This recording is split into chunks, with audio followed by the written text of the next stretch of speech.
Match of the week in the opening round of the BAM Creative Night Series for 2011 saw Coach of the Year Paul Lincoln's Stirling Lions take on Sid Amphlet's ECU Joondalup at Macedonia Park.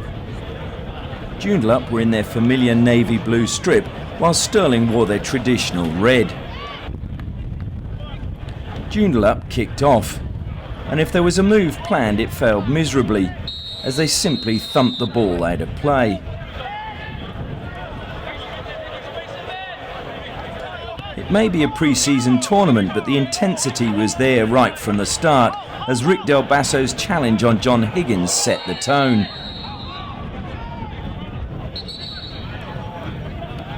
Soon after, John Thornley picked the ball up inside his own half for Joondalup, skipped past James Street, surged towards the box and slipped the ball to Jake Benson Cooper. Gavin blocked his run, so he laid the ball back to Thornley, but he failed to connect with his shot under pressure from Del Basso. Previously the league's top scorer for 2 seasons, Phil O'Callaghan was playing in midfield for Stirling, and after the referee waved play on when Shane Doyle appeared to go through the back of David Hunt, he picked up the loose ball and used his pace before feeding Jamie Diabro, who made space for a shot from the edge of the area. Banks parried and O'Callaghan picked up the loose ball and fed Hunt, but he coughed up cheap possession, allowing Doyle to clear. A hopeful ball up the park just after the half hour saw Higgins win a free kick for Joondalup when Del Basso blocked his run illegally.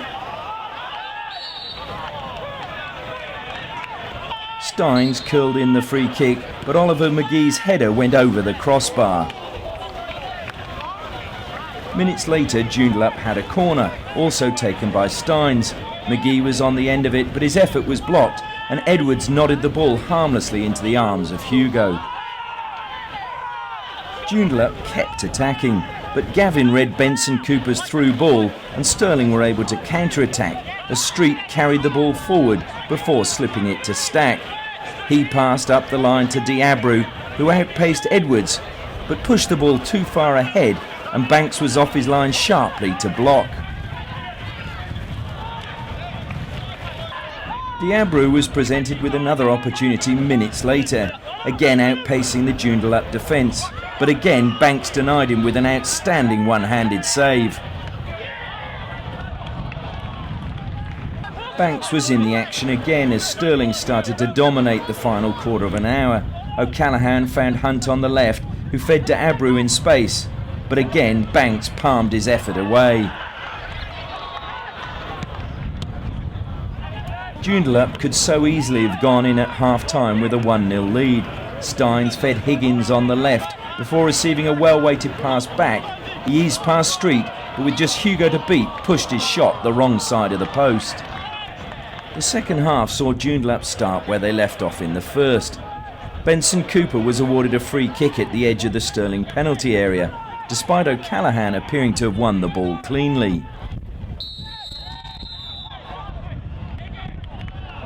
Higgins lined the free kick up in a style similar to Johnny Wilkinson, with the same result, lifting the ball over the crossbar.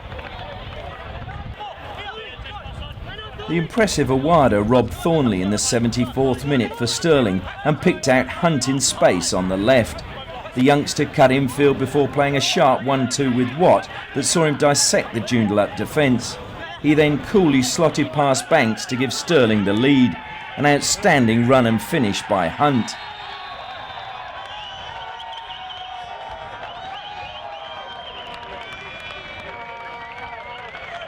A superb first-time pass from Jamie Watt into the path of Hunt, who still had a lot to do, and he calmly slotted past the advancing Banks. 1-0 to Stirling. Stirling started to dominate thanks to the cushion of a goal, and again Watt was the provider, finding Lujan in space, but his effort was easily smothered by Banks. Next it was Diabro who combined well with Awada, the latter's cross picking out Diabro, but his overhead kick went the wrong side of the post. Joondalup kept pressing, and when Benson Cooper looked to have lost possession close to halfway, good pressure by Dodds and then Campbell saw them win the ball back. Benson Cooper swooped on the loose ball, and fed Dodds in space. He drew Gavin inside the box and then squared for Chappell to prod past Hugo for Joondalup to draw level.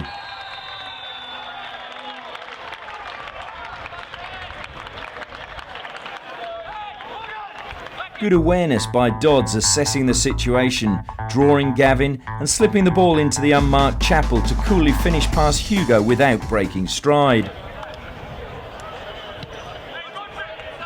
Minutes later, Joondalup should have taken the lead. Higgins fed Benson Cooper, who eased past Street and found himself one-on-one with the imposing Hugo, but his shot lacked conviction and was blocked by the keeper. Stirling then tried to break the deadlock. Watt finding a wider in space down the right, who skipped away from Wiley and crossed to the near post, but Watt's diving header went wide. Minutes later, Awada again got the better of Wiley, albeit somewhat fortuitously. He made space for the shot, and Banks was down superbly to deny him the winner. From the resultant corner, Del Basso fed O'Callaghan, who gave it back to Del Basso. He fed Awada in space, and again Banks pulled off a superb save to prevent his deflected shot ending up in the back of the net. Watt then found himself in space down the left, looked up and picked out the run of O'Callaghan, but the normally ruthless finisher headed the wrong side of the post. In the dying minutes, Joondalup could so easily have wrapped up the game. Benson Cooper surged over the halfway line and fed Chappell. His shot beat Hugo but thundered back off the post. And as Hugo took the goal kick, the referee brought proceedings to a close. Honours even in the first game of the season in what was a hugely entertaining game. All right, Links, what were you feeling on tonight's match? Oh, it was good to get back to start the season. I think we a little bit disappointed, just telling the boys there we make one silly mistake in here and it cost us getting 3 points. A little bit disappointed. We created enough chances. I thought the second half we created enough chances to get, win the game, but as I said, one mistake and it came back to hurt us. So 1-1 is a good result, I suppose, but a little bit disappointed in a few areas. Still early days, I guess, only the first game, so the guys still getting to know each other. It's a fairly different looking team to last year. Yeah, we've had a changeover of personnel. We've got some players to come in. But nevertheless, we started a little bit slow tonight, and the guys that went out there, I thought they were going to do the job for us. Really pleased with David Hunt, 18-year-old today, played wild, scored a nice goal. Michael Puglisi had a solid game apart from the mistake that conceded to the goal. And Jason Gavin was good as usual. Yeah, just got to tinker in a few areas, but overall the performance, I suppose, like you say, the first game of the season was good.